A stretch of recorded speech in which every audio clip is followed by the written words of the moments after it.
In the quiet heart of the great northern woods, where the pines stand like silent sentinels, a family sought refuge from the noise of the world. Mark, Sarah, and their young daughter Lily had found the perfect escape in a rustic cabin, miles from the nearest town. For days, their only neighbors were the rustling leaves and the whispering wind, until the bear appeared. It was a massive black bear, a creature of immense power and presence. It stood at the edge of their clearing, not with aggression, but with a calm, watchful stillness. The sight sent a jolt of primal fear through Mark and Sarah. They hurried Lily inside, their vacation suddenly feeling fragile and exposed. The bear, however, made no move to approach. It simply observed, its dark eyes seeming to hold a deep and ancient intelligence. The family spent the next day on high alert, their eyes constantly scanning the tree line. The bear, which Lily had quietly named Kodiak, became a recurring figure. It would appear for a while, a silent silhouette against the dense forest, and then vanish as quietly as it came. Mark tried to rationalize it. They were in the bear's home, after all.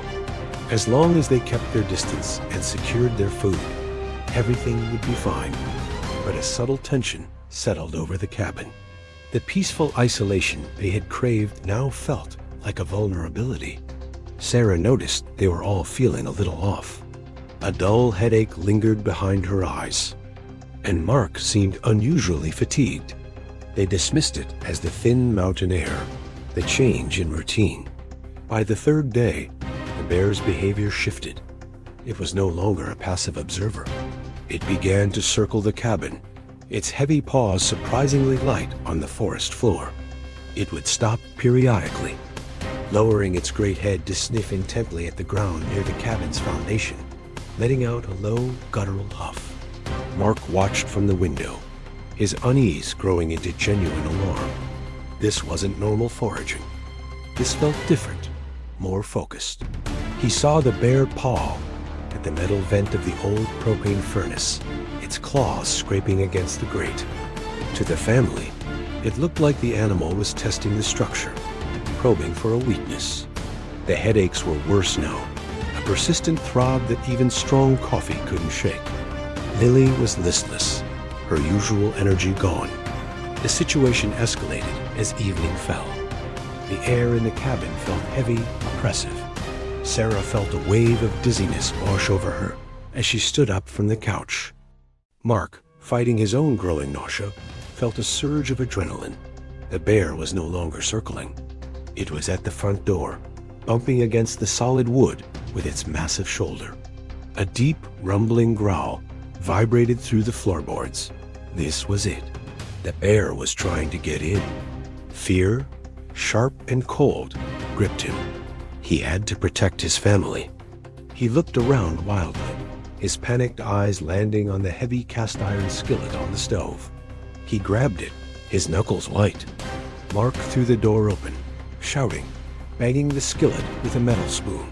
The noise was jarring in the quiet woods. The bear backed away, but only a few feet.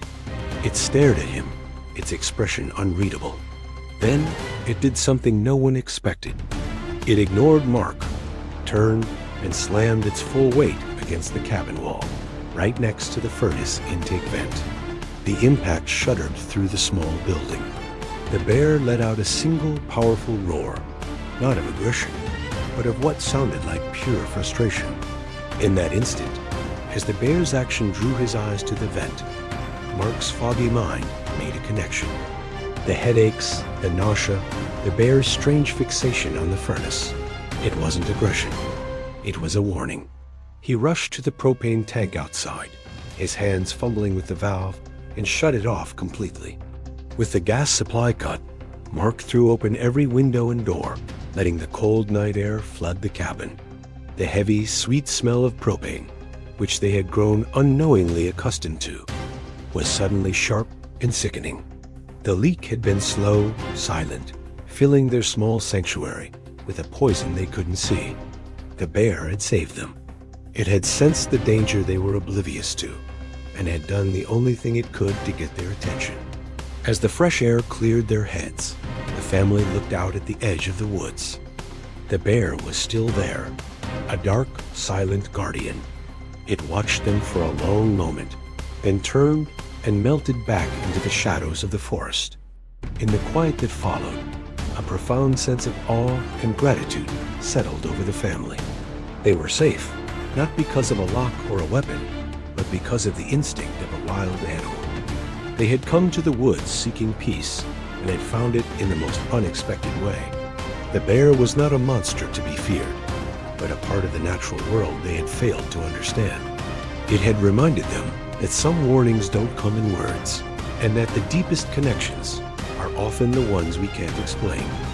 They left the cabin the next day with a story that no one would ever believe, and a respect for the wild that would stay with them forever.